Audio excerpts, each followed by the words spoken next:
Après un court plateau en territoire positif, le CAC 40 s'est vite inscrit sur une pente descendante qui est devenue plus forte en fin de séance. Résultat, l'indice français termine à moins 1,03% vers les 7531 points et près de 3,3 milliards d'euros échangés, comme si la nervosité s'intensifiait avant la première échéance électorale de dimanche. Aux États-Unis, les indices ne savent pas trop sur quel pied danser. Dow Jones et Nasdaq sont proches de leur seuil d'équilibre à 17h45. En troisième lecture côté statistique, la croissance américaine a été légèrement réévaluée au premier trimestre à 1,4% contre 1,3% précédemment.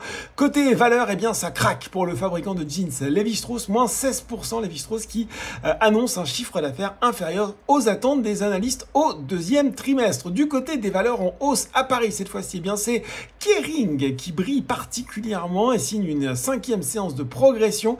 Il faut dire que Bank of America Global Research a relevé sa recommandation sur le titre d'acheter contre sous-performance auparavant.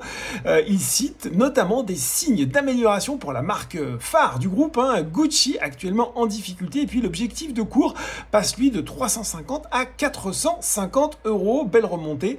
Atos, Worldline et Up Mobility se distinguent sur le SBF 120 et puis sur le SRD OVH Cloud a grimpé de plus de 14% au troisième trimestre de son exercice 23-24. Son chiffre d'affaires consolidé atteint 250,8 millions d'euros en hausse de 9% en données comparables. Le groupe qui en a profité pour confirmer l'ensemble de ses objectifs pour son exercice en cours, une croissance organique du chiffre d'affaires entre 9 et 10% ainsi qu'une marge d'EBITDA ajustée supérieure à 37%. Et puis du côté des valeurs en baisse, JCDecaux, Edenred et Stellantis signent les moins bonnes performances du SBF 120 d'Euroapi.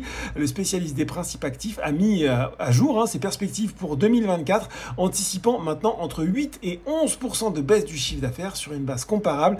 La performance du second semestre devant être supérieure à celle du premier. Il anticipe également entre 4 et 7% de marge de core EBITDA. Il vise 75 à 80 millions d'euros de core EBITDA supplémentaires par an d'ici la fin 2027. Voilà, c'est tout pour ce soir. En attendant, n'oubliez pas, tout le reste de l'actu éco et finance est sur Boursorama.